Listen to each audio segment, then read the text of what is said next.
guys, welcome back to Critical Flick. Today I'll be talking about the highly anticipated sequel to the 1982 classic Blade Runner 2049. So this film was directed by Denis Villeneuve, I hope I pronounced that correctly, who also did last year's film Arrival, as well as Sicario and Prisoners. So this guy already has a really well-established filmography, and he's definitely a director that's coming up in Hollywood, and he totally nails it again. This movie is really good. And one of the things that I especially loved about this movie that I want to talk about is the cinematography. As you've seen in his other movies, Sicario and Arrival, his cinematography is usually fantastic in his films. And this is definitely another example of that. This may be the best looking film this year for me, and probably one of the best looking films I've seen in the past 5 years. And it is probably up there for one of the best looking sci-fi films of all time. He does a fantastic job of taking that Blade Runner world, that gritty, like post-modern world that they have in that movie, and really polishing it up and making it look even better and even more realistic. One of the knocks I would have on the original Blade Runner movie is that it does try to do things visually that I don't know were quite there yet. Ridley Scott tried to do a lot of things that I don't think he could have done in 1982, and he was ahead of his time, and this movie captured those things and executed them perfectly. The themes, the philosophical themes of the movie, they worked out great. I thought it didn't get too bogged down. It's another criticism I kind of have of the original Blade Runner movie. It is a little ambiguous and a little wordy that you don't really know what's going on. This movie doesn't spoon feed you things, but it does make it more clear the messages they're getting across, and the dialogue is really spot on. I would talk about the plot of this film, but there are a lot of spoilers in this movie.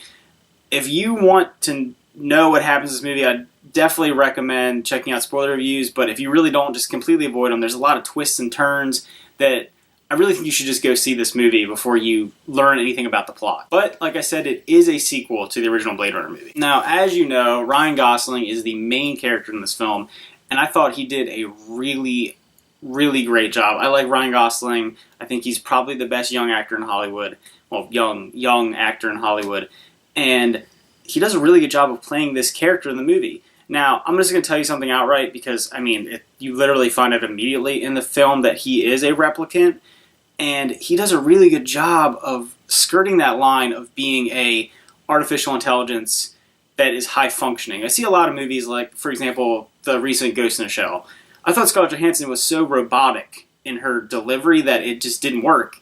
And even as much as I love the Alien movies and Prometheus, Michael Fassbender as David is just, it's also a little too robotic, a little too stiff. And this one is really good. It's really good you can tell that he is an artificial intelligence, but there is something beneath it, something deeper to him. There's a lot of scenes where he conveys emotion, but it feels so constricted and like he doesn't know how to do it because he's an artificial intelligence, but he's feeling these things and he's trying to contain it within himself, and those scenes were the best. I thought he was great, and I thought his chemistry with every character that he interacts with, especially Harrison Ford's character, worked really well. I thought that he does it a lot. He has a really good job of making other actors and other characters better. Like, I think he works well off of other actors, and I think that's probably his best trait. The only knock I'll have on this movie, it's really long. It's just shy of 3 hours, so you're in for it. When you go to this movie, make sure you are dedicated and you're in for it because it's a long haul. Not that it feels boring or anything like that, it's just a very long movie. Oh, and one other quick thing is I actually just watched the original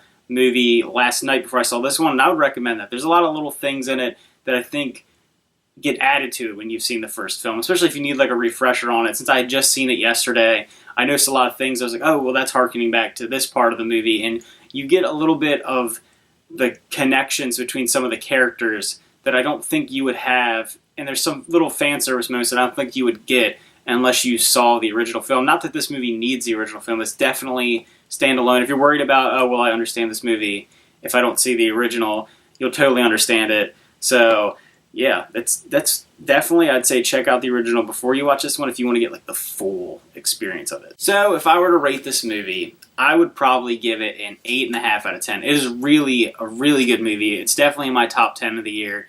It does have some slight issues, but, I mean, nothing major.